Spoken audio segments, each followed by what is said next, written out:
Please join me in welcoming Anthony Vitullo, class of 1997 and member of the Board of Trustees, to introduce our second honoree, Mr. Julius Dr J Irving. Please come forward.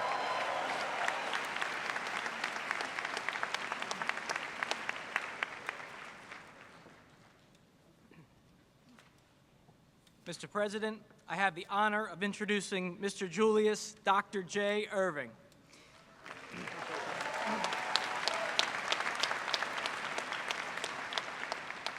Mr. Irving, your remarkable career in basketball embodies Philadelphia University's belief in the importance of innovative work.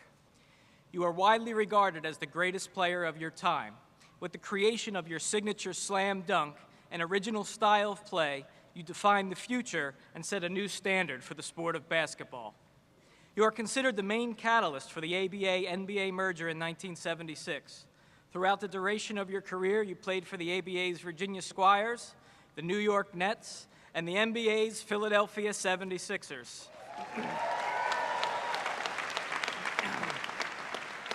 You won 3 championships, 4 Most Valuable Player awards, and 3 scoring titles. You have scored 30,026 points, ranking you in the top 10 scoring players of all time. You were inducted into the Naismith Basketball Hall of Fame in 1993 and selected as one of the NBA's 50 greatest players in its history. You have launched a successful business and basketball executive career. You are a true innovator and team player. It is with gratitude for all of these accomplishments and the highest praise and honor that the Board of Trustees of Philadelphia University recommends that Mr. Julius Irving be awarded the degree of Doctor of Humane Letters, honoris causa.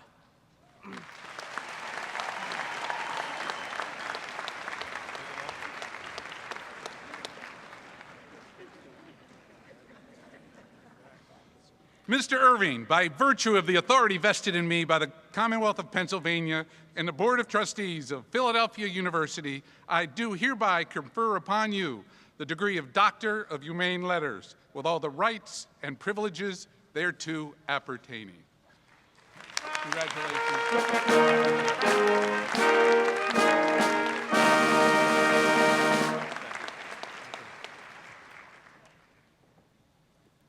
Good morning. Thank you, President Spinelli, ladies and gentlemen, class of 2017. Very happy to be here with you today. I was asked if I would be your commencement speaker, and it wasn't a problem. Just trying to get to Atlanta, or from Atlanta to Philadelphia after a big Mother's Day weekend. I guess it led to a 6 a.m. flight. I got here at 8. So I've been chilling the last 2 hours, getting ready for y'all. But I did write a speech for you, and I entitled it, How Rams Win in the 21st Century. You being the Rams. You know, back in the day, comedian Flip Wilson used to imitate the preacher who was trying to raise money from his congregation. He stands in the pulpit and he says, for a church to grow, first it has to crawl. His congregation shouts back, make it crawl, Rev, make it crawl. And then he says, after we learn to crawl, then we have to walk. To which they say, make it walk, Rev, make it walk. The preacher now says, after we learn to walk, then we have to run. And with great enthusiasm, the people shout, make it run, Rev, make it run. And then he says, for our church to run properly, it's got to have money. To which they shout back to him, make it crawl, Rev, make it crawl. Well, what that says is that people sometimes like to move at their own pace rather than a pace that we might set for them. Let me have a show of hands here. How many of you have ever cut a class? How many of you have ever skipped a meal? How about missed a planned workout? and just decide to blow it off. All right, we're all guilty of that. Have you observed in your lifetime, as I have observed, rather often a consistent human tendency to try to freeze time at the moment, when we're happy or when things are going particularly well, whether it's our academic success or a certain sense of harmony with family and friends. We don't want that time to change. We want it all to stay put, wrapped up in a nice, neat package. To me, this is life on the defense, trying to protect what was instead of getting on with what can be. As important as defense is in basketball, just as Coach Shirley and Coach McGee, I feel offense in life is much more essential. Now, quote me on this one, Rams. You cannot wait for your destiny to become a matter of chance. You must always keep it as a matter of choice. Your path to success will be confirmed by your enthusiasm in encouraging leadership, stimulating innovation, and applauding creativity. Now, I'll quote your boy again here. Change is not a stranger. It's always been around. What's different now about change is the pace. We travel, work, calculate, and communicate faster than any of our ancestors did. In the past, new events approached slowly enough for people to gradually adapt to them. Today, there's no time for leisurely adaptation. New changes overtake others that we haven't even assimilated in our minds yet. And yes, some news is fake news. But you as tomorrow's leaders understand that being in crisis is now the norm. It is our constant companion, and like it or not, you better learn to walk hand in hand with it. Ask yourself the question, when haven't we had a crisis to contend with? Most of the class is over 21. So by now you should have learned that no profession nor institution has an immunity from the impatient expectations of the public. If Baryshnikov danced brilliantly at the matinee, he's expected to do it again that night. If Pavarotti hits all the high notes on Friday, he is expected to climb that same scale on Saturday. If Dr. J, remember him, operates on the Celtics or the Lakers on game night, the expectation for the next battle was off the charts. So, in case you feel that this "what have you done for me lately" attitude isn't fair, I agree with you. It isn't right. But my gray hair tells me that it's real. Real also is the need for leadership. You know, during my academic, athletic, and professional life, I've had the good fortune of seeing the world through the dual windows of labor and management. I know the promise of one and the necessity of the other, that need to develop one's skills and talent, and the parallel need to manage them effectively. Rams, do I have your attention? If you want to win in the 21st century, you must accept that it is your country's predicament to be the hope of the world. You have a role to play in that, just as your parents and your grandparents and people before them played roles that provide sufficient testimony as to what you can do when you put away your doubts and decide simply to be the best. You know, our nation was not built on fear, nor hesitation, nor half-hearted commitment. It was built on courage, imagination, and an unbeatable determination to get on with the game. I'm going to use 3 laws of human behavior as the centerpiece of my speech to you today. The first Dr. J law of human behavior is, don't live in fear of stepping in something soft. You can laugh. The corollary is, don't get any of that stuff on you. Ever notice something about leaders? Leaders are decisive. When Dr. Martin Luther King Jr. stood up in Washington, D.C., he said, "I have a dream today." He didn't stand up and say, "You know, I've been thinking about this idea. And maybe if we get a committee together, study it for a couple of years, we can make something good happen." Leaders are decisive. When Brigham Young took his people on their journey, he said, "We will go west." He didn't say, "Well, we'll head out to Utah and we'll give it a trial, and if we don't like it, we'll backtrack to Illinois," all 16,000 strong. When Lewis and Clark set out on an expedition to explore the American Northwest, they didn't go with a map, however, they came back with one. Leaders make things happen. Leadership is most conspicuous when it's absent.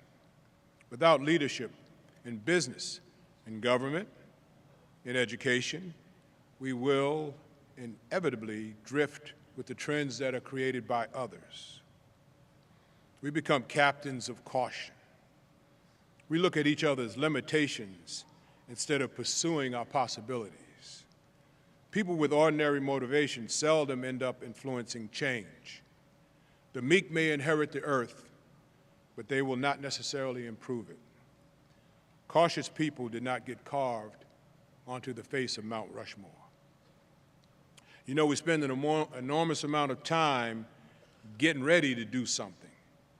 It seems like a creative idea in industry must now withstand the withering test of financial analysis, marketing studies, governmental compliance, and human impact.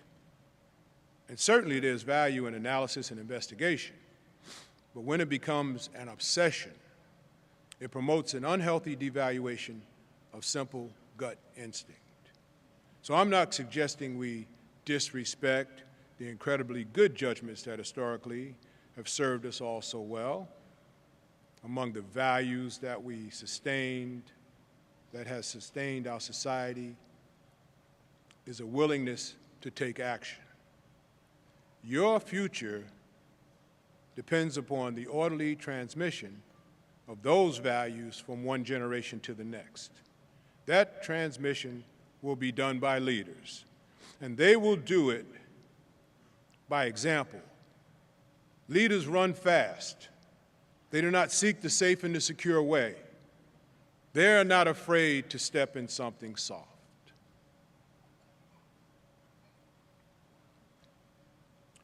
The second Dr. J law of human behavior is, quote, "Old boomerangs are hard to throw away."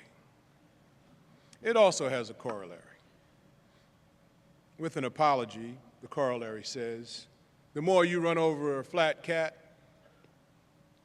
or the more you run over a dead cat, the flatter he gets. With apologies for all the pet lovers. Now, what that means is we have difficulty giving up what we did yesterday, difficulty making room in our minds for the things of tomorrow. As leaders, you are in the profession of innovation. Those of us who have become businessmen and women sometimes, forget where we came from. Innovation has many attractions. It is an equal opportunity provider. Anybody can play the game. Good ideas can come from anybody, male, female, young, not so young, engineer, planner, marketing person. Somebody thought of the backpack. Somebody thought of the shopping cart. Somebody thought of the jet engine, the computer, the automatic transmission. Innovation means you're playing offense, not defense. In football, the onside kick early in the game is innovation. Late in the game, it's desperation. Writing love letters is innovation. Buying them back, I guess, could be considered a lesson in marketing. Managing your personal and business affairs and displaying a willingness to adapt and adjust are keys to avoiding heartache, headache, and possibly Chapter 11. The story of free enterprise is one of great successes, but it can be quite unforgiving for those that do not anticipate and initiate change. So you have to be resourceful. You know, a farmer took his horse to the vet and he said, "Doc, you know, sometimes my horse walks normal and other time it limps. What should I do?" The vet said, "Well, next time it walks normal, sell him." You know, there is an undeniable need for people to know how to win, granted to do so ethically, but who know how to win. My third law of human behavior, and I promise there's only three, concerns the recognition of people. It says, everyone wants to peel their own banana. Everybody wants applause. Everybody wants approval. You've arrived when the boss asks your opinion of the big project. I do not know who encouraged Thomas Edison to give up other projects and tinker around in the laboratory, but the world is better off because someone did. I do not know who encouraged George Washington Carver to experiment in agriculture, but the world learned lessons that changed the course of history because someone did. For every person out there with a spark of genius, there are 9 more out there with some serious ignition problems. And it's a leader's job to provide the jump start. Listen to people. There's a little listening going on these days. People are so hungry to be heard that they're standing in line to pay shrinks hundreds of dollars an hour for the privilege. People are resourceful. When Abraham Lincoln was young, he commanded a small troop in the Illinois militia. But Abe never learned the proper command for close order drill. One day, as he was marching his troops through the field, he noticed they were rapidly approaching a fence that only had a small opening in it. And since they were marching 4 abreast, he tried to think of the command that would negotiate this situation in proper military fashion. He couldn't. So he called a halt, and he said, "All right, fall out, take a 10-minute break, and then fall in on the other side of the fence."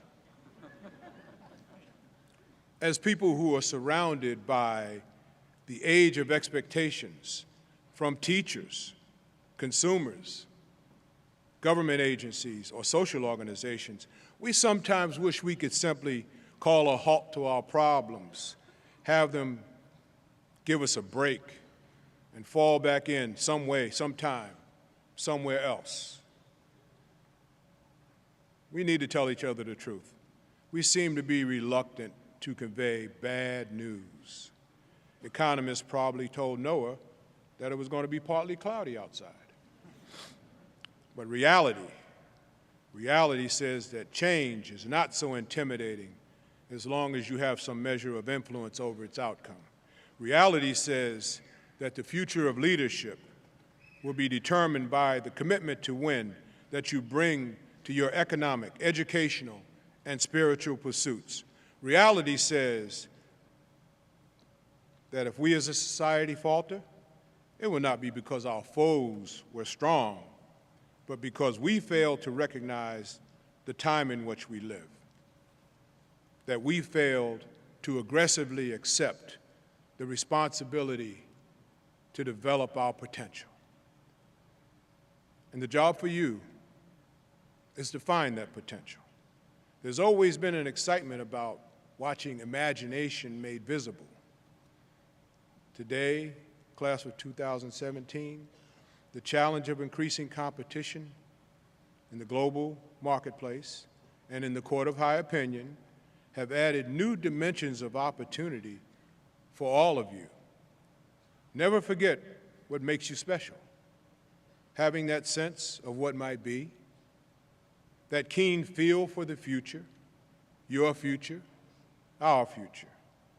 Rams, life is mostly a test of character. The challenges don't build character, they reveal it. One's character is developed early by what you absorb from the value systems around you and the individual style you sort out from all those experiences. Leadership requires character. Leadership is more than being the biggest, the richest, or the most successful. It means taking part in the issues of the day and making a difference in the lives of our neighbors and our communities. Character requires courage and belief, a willingness to stay with the struggle no matter what form it takes. Big dreams start with small steps. Most of you are dreamers, but some let their dreams die. Others nourish them and protect them and build them. So no matter what your professional pursuits may be, there's no comparison between that which is lost by not succeeding and that which is lost by not trying. To utilize one's life in quest of worthy goals is the essence of human dignity. It's also an essential part of your leadership toolkit. Make your model a combination of the practical and the spiritual. Each of you has to find out what works best for you. You cannot export your values unless you simply have a very good supply on hand. And in closing, I encourage you to take from here today a can-do spirit, for it is that spirit that will allow you to move successfully from your todays to your tomorrows. The shape-up time for all of you. Life will test you often in the days ahead, but great causes and worthy goals can stand the discipline and the pressure of accountability. A gem cannot be polished without friction. A community cannot flourish without challenge. So as citizens, let's never forget that you're a part of something larger than yourselves. And at some future date, the High Court of History will sit in judgment of your brief span of services in the 21st century. I think you will be measured by the answer to 4 questions. First, were you truly people of courage, willing to stand up to the realities of your time? Second, did you have enough wisdom to acknowledge when you didn't know something and had the candor to admit it? And third, are you people of integrity who never run out on the principles you believe in or ever forsake the values that you consider essential? And fourth is simply, when leadership was required, did you seek it or did you avoid it? Class of 2017, go for it, and always give it your best shot. God bless you and good luck.